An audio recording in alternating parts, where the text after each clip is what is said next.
अमित शहा देशाचे गृहमंत्री. अमित शहा यांची एक ओळख म्हणजे ते संसदेत मोदी सरकारचं नेतृत्व करतात. नरेंद्र मोदी जरी देशाचे पंतप्रधान असले तरी संसदेत मात्र सरकारचा मोर्चा अमित शहा सांभाळतात. लोकसभेत कोणतंही महत्त्वाचं बिल मांडायचं असो, सरकारची बाजू मांडायची असो किंवा विरोधकांना उत्तर द्यायचं असो, भाजपकडून सर्वात आघाडीवर अमित शहाच असतात. पण मागच्या काही दिवसांपासून हे चित्र बदललेलं आहे. अमित शहा हे संसदेच्या कामकाजातून गायब झाल्याचं दिसतंय. सध्या संसदेचं पावसाळी अधिवेशन सुरू आहे. मागचे 2 दिवस संसदेत परीक्षा सुधारणा विधेयकावर जोरदार चर्चा झाली. हे विधेयक लोकसभेत पास सुद्धा झालं. पण या सगळ्यामध्ये अमित शहा कुठेच दिसले नाही. ते संसद परिसरात आले, पण त्यांनी लोकसभेच्या कामकाजाला हजेरी लावली नाही. यावरून आता विरोधकांनीही प्रश्न विचारायला सुरुवात केली आहे. अमित शहा लोकसभेत का येत नाहीत असं राहुल गांधी यांनी विचारलंय. पण असं का? अमित शहा हे लोकसभेत येणं टाळतायत का? ते लोकसभेच्या कामकाजाला का उपस्थित राहत नाहीयेत? यामागची नेमकी कारणं काय समजून घेऊया त्या व्हिडिओमधून. नमस्कार, मी शार्दूल आणि तुम्ही बघताय बोल व्हिडिओ. केंद्रीय राज्यमंत्री जितेंद्र सिंग यांनी सोमवारी 27 जुलैला लोकसभेत परीक्षा सुधारणा विधेयक मांडलं. मात्र त्या दिवशी विरोधकांच्या प्रचंड गदारोळामुळे या विधेयकावर चर्चा होऊच शकली नाही. पण दुसऱ्या दिवशी मंगळवारी या विधेयकावर 8 ते 10 तास सविस्तर चर्चा झाली. यावेळी विरोधकांकडून खासदार शशी थरूर, प्रियंका गांधी, अखिलेश यादव, सुप्रिया सुळे यांनी भूमिका मांडल्या. तर सरकारकडून जितेंद्र सिंग, किरेन रिजिजू, अनुराग ठाकूर यांच्यासारख्या मंत्र्यांनी उत्तरं दिली. बुधवारी 29 जुलैला लोकसभेत राहुल गांधींचं भाषण झालं. याशिवाय श्रीकांत शिंदे, तेजस्वी सूर्या या नेत्यांची सुद्धा भाषणं झाली. पण या सगळ्यात अमित शहा कुठेच नव्हते. ते संसद परिसरात आले, पण त्यांनी लोकसभेत हजेरी लावली नाही. मंगळवारी लोकसभेतला एक फोटो प्रचंड व्हायरल झाला. फोटोत दिसतंय की सत्ताधारी पक्षाच्या पहिल्या रांगेत फक्त संरक्षण मंत्री राजनाथ सिंह बसले होते. त्यांच्या आजूबाजूला सरकारचा कोणताही मोठा नेता बसलेला नाही. ना तिथे पंतप्रधान मोदी आहेत, ना गृहमंत्री अमित शहा आहेत. थोड्या वेळानं अमित शहा जिथे बसतात तिथे मनोहरलाल खट्टर आणि किरेन रिजिजू हे मंत्री येऊन बसले. पण अमित शहा शेवटपर्यंत आलेच नाहीत. बुधवारी लोकसभेत परीक्षा सुधारणा विधेयक आवाजी मतदानानं पास झालं. तेव्हाही अमित शहा दिसले नाहीत. यावरून आता विरोधकांकडून प्रश्न विचारले जात आहेत. संसदेत इतक्या महत्त्वाच्या विधेयकावर चर्चा होत असताना आणि अमित शहा दिल्लीत उपस्थित असतानाही ते लोकसभेत का आले नाहीत असे प्रश्न विचारले जात आहेत. आता यामागचं नेमकं कारण काय ते बघूया. अमित शहा लोकसभेत न येण्याचं पहिलं कारण सांगितलं जात आहे ते म्हणजे 20 जुलैला दिल्ली पोलिसांकडून आंदोलकांवर झालेला लाठीचार्ज. 20 जुलैला कॉक्रोच जनता पार्टीनं संसदेवर मोर्चाचं आयोजन केलं होतं. मात्र त्या मोर्चावर दिल्ली पोलिसांनी तुफान लाठीचार्ज केला. यावेळी आंदोलकांवर पोलिसांकडून अश्रुधुराच्या नळकांड्या फोडण्यात आल्या. काही ठिकाणी पॅलेट गन्सचा वापर झाल्याचंही समोर आलंय. यावरून दिल्ली पोलिसांवर सर्वत्र टीका केली जाते. मुळात दिल्ली पोलीस हे केंद्रीय गृह मंत्रालयाच्या नियंत्रणाखाली असतात. दिल्ली पोलीस हे थेट गृहमंत्र्यांना रिपोर्ट देत असतात. त्यामुळे यावरून आता अमित शहा विरोधकांच्या टार्गेटवर आल्याचं दिसून येत आहे. राहुल गांधी यांच्यासह विरोधकांनी थेट अमित शहा यांच्याकडे उत्तर मागितले.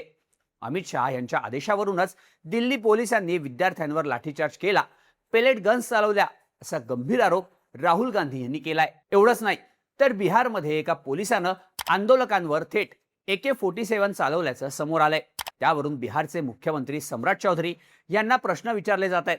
बिहारच्या राजकारणात सध्या हा मुद्दा चांगलाच तापलेला दिसतोय. विरोधकांनी यावरून सम्राट चौधरींना घेरलेलं आहे. आता सम्राट चौधरी हे अमित शहा यांच्या जवळचे नेते मानले जातात.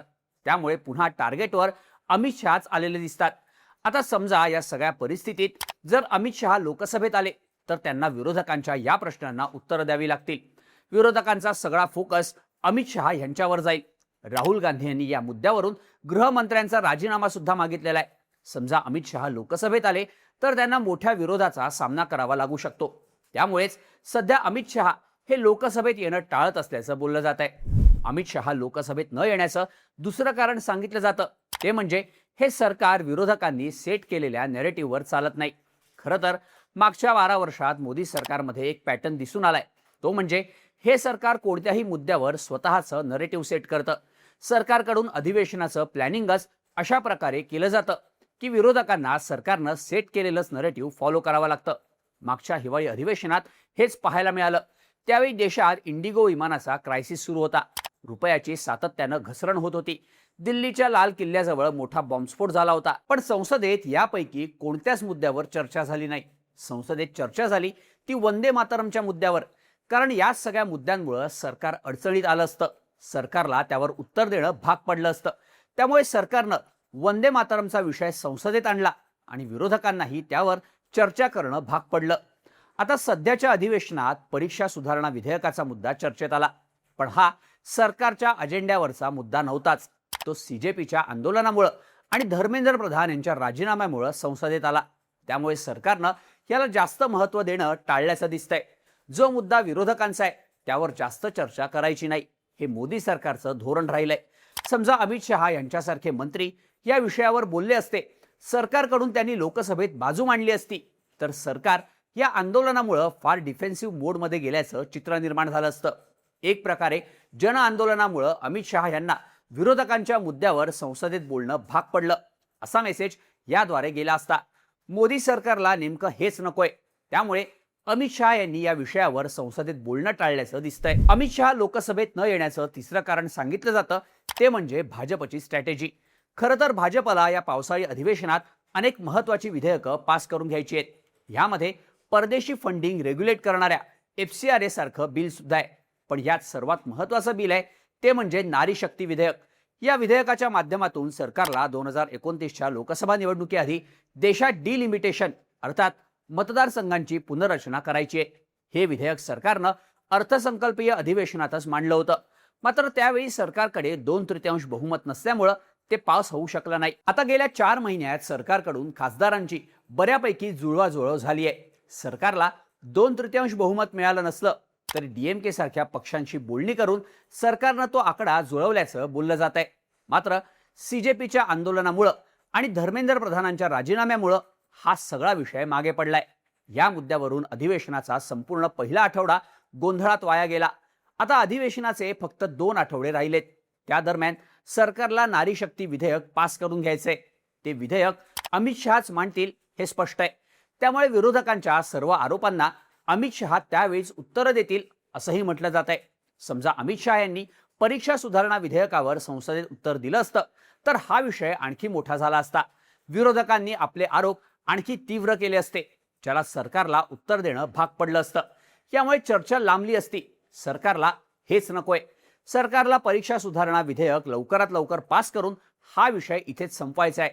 त्यामुळेच अमित शहा यांनी लोकसभेत येणं टाळल्याचं बोललं जात आहे. एकंदरीतच यंदाचं पावसाळी अधिवेशन विरोधकांच्या वाढलेल्या ताकदीमुळे गाजत असताना या अधिवेशनाला अमित शहा का उपस्थित राहत नाहीत अशी चर्चा आता व्हायला लागली आहे. राहुल गांधी यांच्यासह विरोधकांनी या मुद्द्यावरून सरकारला अनेक प्रश्न विचारलेत. अमित शहा हे विरोधकांचा सामना करायला घाबरतायत असा दावाही विरोधी पक्षांकडून केला जातोय. तुम्हाला या सगळ्याबद्दल काय वाटतं? अमित शहा लोकसभेत येणं का टाळतायत? यामागची नेमकी कारणं काय? ह्याबद्दलच्या तुमच्या प्रतिक्रिया कमेंट करून नक्की सांगा आणि अशाच माहितीपूर्ण व्हिडिओसाठी बोल व्हिडिओच्या YouTube चॅनलला सबस्क्राईब करायला विसरू नका.